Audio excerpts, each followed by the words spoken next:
সকালে ঘুম থেকে উঠেই ফ্রেশ হয়ে নাস্তা খাওয়া-দাওয়া শেষ করে চলে যাই একটু বাহিরে। সারাক্ষণ তো রুমেই বসা হয়। তো ভাবলাম গ্রামে আসছি একটু প্রকৃতিটাকে উপভোগ করি। তো দেখেন বরাবরের মতো আজকেও ওয়েদারটা অনেক সুন্দর। তো আমি চারপাশটা খুব ভালোভাবে দেখতেছিলাম আর ভিডিও করতেছিলাম। তো একটা পুকুরের পাশেই একটা রাস্তা আছে ওইখানেই বসেছিলাম। আর এই যে দেখেন আমার ভাগ্নে আর আমার ছেলে তারা লাঠি দিয়ে গর্তের মধ্যে খেলাধুলা করতেছিল। তো আজকে আমার ননাসের বাসায় আমাদের সাথে আরো কিছু মেহমান এড হবে, সেটাই শেয়ার করব যে কারা আসলো আপনাদের সাথে।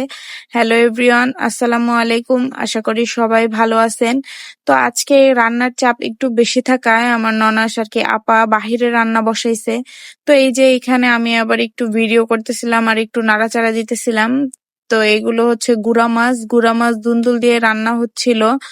রান্না করতে করতে এমন টাইমে ফোন আসলো যে আমাদের মেহমান চলে আসছে। আর এই যে আমাদের কাঙ্ক্ষিত অতিথি, এটা হচ্ছে আমার ছোট ননাস, মানে ছোট আপা আসছিল, এই যে দুলাভাই আর সাথে ভাগ্নি আর ভাইগনা।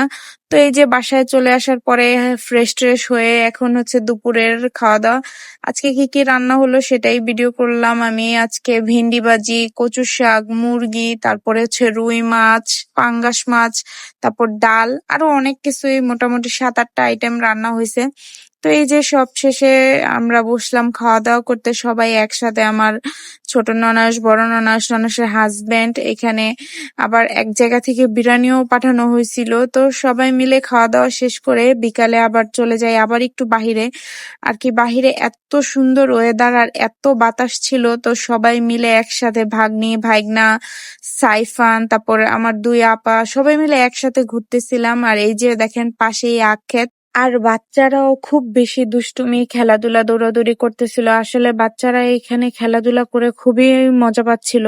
আর ওয়েদারটাও এত সুন্দর ছিল যে বিকালে বাহিরে থাকতেই খুব ভালো লাগতেছিল। তো আমরা সবাই একসাথে দাঁড়াইছিলাম আর চারদিকের সবার হাতে ফোন, সবাই যার যার মতো ভিডিও করতেছে। এই যে আমার ছোট আপা, সে দাঁড়ায় আছে তার কেস নিয়ে। তো এখানে এই যে সব বাচ্চা একসাথে জড়ো হয়ে আছে, কে কাকে উঠাতে পারে, কে কাকে ফেলতে পারে, কে কাকে মাইর দিতে পারে, তাদের হচ্ছে এইগুলাই।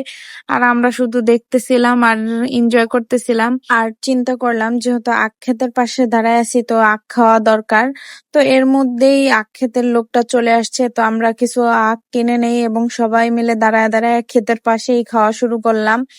তো এই যে খাচ্ছিলাম সবাই একসাথে বসে, আর খুবই ভালো লাগতেছিল একদম ক্ষেতের পাশে আর প্লাস সামনেই একটা পুকুর।